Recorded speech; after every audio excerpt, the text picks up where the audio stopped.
बोलते हैं कि नेवर मीट योर हीरोज, क्योंकि आप उनसे मिलोगे और वो नहीं निकले जो आप सोच के बैठे थे, आपको बहुत बुरा लगेगा।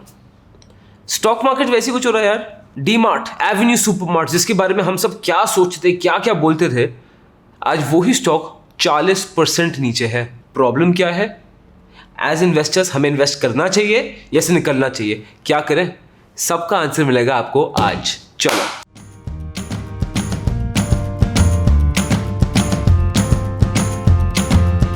Hi guys, my name is Harsh Goyla. I'm an investor trainer and mentor in stock market। अब तो भाई फिजडम के चैनल पे भी आते हैं यार, तो आपको पता है सब्सक्राइब तो यहाँ बनता ही है।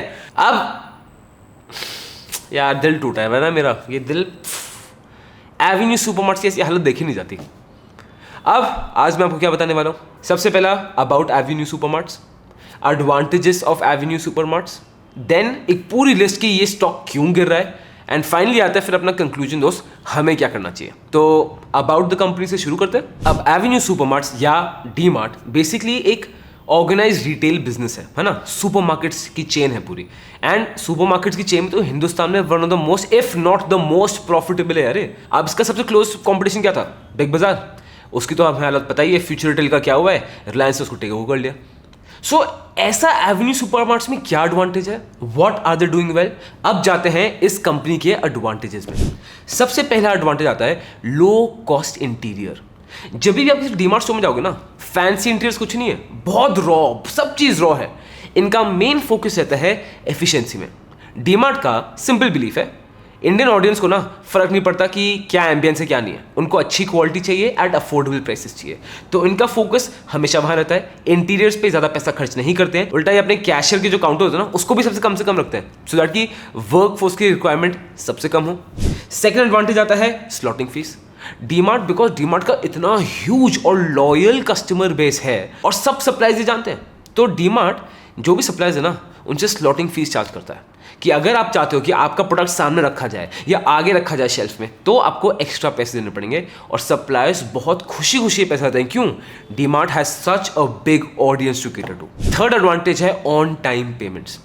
अब जनरली आप रिटेल बिजनेस देखोगे ना, सप्लायर जब आपको सामान दे देगा 60 दिन बाद, मतलब 2 महीने बाद रिटेलर उसको पैसे देगा। डीमार्ट क्या करता है? डीमार्ट पैसे देता है सिर्फ 10 दिन बाद। कितने? सिर्फ 10 दिन बाद। तो सप्लायर्स के लिए तो डीमार्ट बेस्ट है। Supplier always prefers to get associate DMart, और इस चक्कर में सप्लायर डीमार्ट को अच्छे डिस्काउंट देता है, जो डीमार्ट अपने बिजनेस के लिए यूज करता है और कस्टमर्स को फॉरवर्ड करता है, जिससे और लॉयल कस्टमर बेस बन जाता है। आप देख रहे हो डीमार्ट का बिजनेस मॉडल कितना स्ट्रांग है। फोर्थ एडवांटेज की ये सिर्फ डेटा में बिलीव करते हैं भाई साहब। डेटा डेटा डेटा, इनकी पूरी इन्वेंट्री डेटा मैनेज है, top class. So they know inventory में से कौन से प्रोडक्ट्स जल्दी जल्दी बिक जाएंगे, दे नो कौन से प्रोडक्ट्स बिकेंगे नहीं, बहुत टाइम लगेगा। ये अपनी इन्वेंट्री उस तरीके से मैनेज करते हैं, एंड इतना एफिशिएंट सिस्टम बन गया है जिससे आप देखोगे डीमार्ट में ज़्यादा इन्वेंट्री बचती नहीं है। बहुत जल्दी आती है, बहुत जल्दी निकलती रहती है, जल्दी आती है, जल्दी निकलती रहती है। इन्वेंट्री कॉस्ट भी बचती है, सप्लायर्स भी हैप्पी रहते हैं, बिकॉज सप्लायर्स को पता है यहाँ से डिमांड आती रहेगी। That's why. एंड फिफ्थ और फाइनल पॉइंट है rapid expansion. Yes, being a Delhiite I wish DMart इधर आए हमारे आसपास, बट अभी एज ऑफ नाउ मैंने तो नहीं देखा है। But DMart is expanding crazy fast, and हैरानी की बात नहीं होगी, होता है 1-2 साल में पूरा नॉर्थ इंडिया को भी कवर कर लें।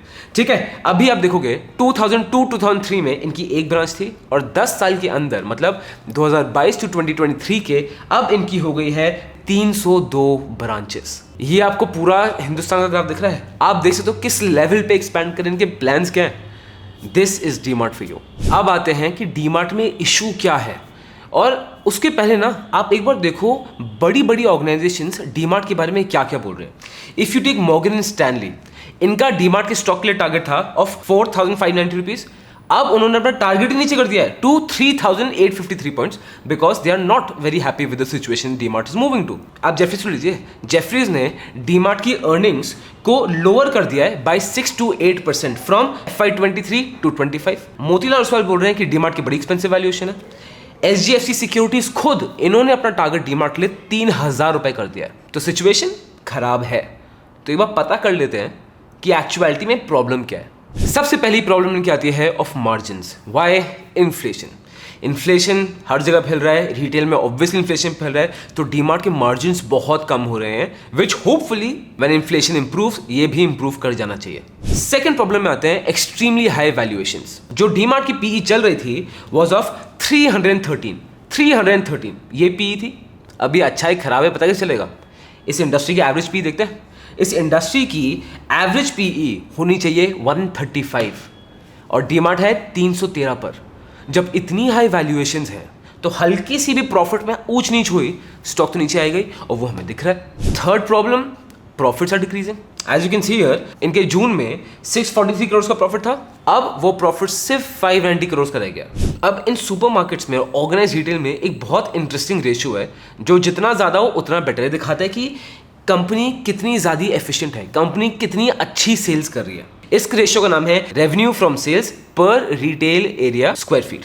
ठीक है, as you can see here ये नीचे ही आता जा रहा है और अभी भी ये अपने प्री कोविड लेवल से वापस नहीं आया है, और ये एक कंसर्निंग चीज है। उसके बाद अब दो और रेशियोज में ले रहा हूं। सबसे पहले ले रहा हूं फिक्स्ड एसेट टर्नओवर। ये बेसिकली अगेन ये दिखाता है जितना हायर हो ये रेशियो उतना ही कंपनी एफिशिएंट है, और जितनी लोअर हो उतनी कंपनी इनएफिशिएंट है। सेकेंड रेशियो जो मैं देखना चाहता हूं, इन्वेंट्री टर्नओवर रेशियो। ये रेशियो बताता है जितना हायर होगा ना उतनी ही अपनी इन्वेंट्री को स्मार्टली यूज कर रहा है, और ये रेशियो जितना लोअर होगा उतनी इन्वेंट्री में इनएफिशिएंसी आ रही है। As you can see the charts here, fixed asset turnover ratio, inventory ratio दोनों के दोनों नीचे आ रहे हैं, एंड एक ट्रेंड है नीचे आने का। This is concerning. उसके बाद if you want to consider ROCE, return on capital employed. अब ये क्या होता है, बेसिकली एक बिजनेस में जो भी पैसा लगा हुआ है, राइट, कैपिटल लगा हुआ है, उस पर वो कितना इंटरेस्ट कमा रहा है, उसको कितना प्रॉफिटेबली यूज कर रहे हैं, जो पैसा लगा है उसको कितना एफिशिएंटली यूज कर रहे हैं। जितना आरओसी जितना ज्यादा हो उतना ही बेटर है। But as you can see in the chart, इनका आरओसीई नीचे आता जा रहा है, और ट्रेंड पूरा नीचे की तरफ है। एक चीज जो हम सेफली कंसिडर कर सकते हैं कि जो एक एक्सपीरियंस था कि हम बाहर जाएंगे, शॉपिंग करेंगे और फिर घर पे लेके आएंगे, वो हल्की हल्की कम हो रही है। बिकॉज कोविड के बाद आई थिंक या तो ऑनलाइन चीज़ें इतनी एफिशिएंट हो गई हैं कि शायद people don't want to move out, and this is the trend we are seeing, और ये हमें डेटा दिखा रहा है इस पर। तो इसलिए डीमार्ट क्या कर रहा है, डीमार्ट अपना ई कॉमर्स बिजनेस भी शुरू कर चुका है, उसको और एग्रेसिवली बढ़ा रहा है। ये बिजनेस का नाम है डीमार्ट रेडी, जो इनका ई कॉमर्स बिजनेस चैनल है। ठीक है, इन्होंने 4 और सिटीज ऐड कर दी हैं, और अब ये 22 सिटीज में है अक्रॉस इंडिया। ये फार्मास्यूटिकल में भी आ रहे हैं, जहां पे फार्मास्यूटिकल स्टोर्स खोल रहे हैं, इन स्टोर।